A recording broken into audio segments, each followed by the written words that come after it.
Hello and welcome. My name is Kevin. This is Do for Bruce. We're here in CK3 once more with you all for another time lapse. This time we'll be getting a baseline Fate of Iberia DLC. Trying to see what has changed with this game. We will be running it 5 times in a row. We'll be running this until 12:50 just because I think it's a good time to stop to see how well the mechanics are working with the game, as well as it's a good historical time to stop. So let's get underway with some predictions. First and foremost, 867 has traditionally had a good run for the Muslims. I think that is going to be contested this time with the addition of new religions, as well as the fact that the Abbasids have a possibility of popping, as well as the Byzantines. I think that the AI is going to have struggles with the struggle mechanic, so I don't think they're going to be able to ever complete it on their own. I think it usually has to have a player in game to make that happen. Finally, I think that the Byzantines will still be one of the more dominant. So with that done, let's get underway and see these 5 time lapses.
Here we are with our fifth and final time lapse. We are going to see now what has occurred. We're going to do a little more deep dive on this one just because I thought this one looked like the most interesting one. And also, first and foremost, it's the one that actually the Iberian struggle has been finished. It looks like they have somehow completed that, but we'll get to that in a bit. So let's just start with our normal progressions. Religion, and it looks like I said in the work up to this, looks like the Muslim faiths are actually having not as good of a time as they used to.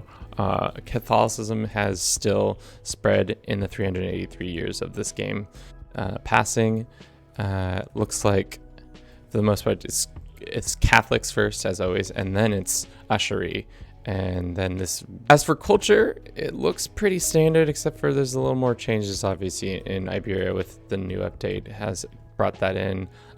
Gallo, just chicken out here. For the most part, culture's still a mess. A lot of mixing and matching kingdom map modes just to see what's different. Nothing too crazy out of the ordinary with all these pretty much standard, some random created countries here and there. Persia being blue, I kind of like it better than green, especially because this area just has a lot more green in it. As for empires, you know, it's kind of gross. We have a gross mix and match over here. And then languages, it looks like Shez Turks, it's Mongolic, is probably top seed with 292 counties versus Greek that it has, probably because the Byzantines exploded. When did they explode? Let's look at that.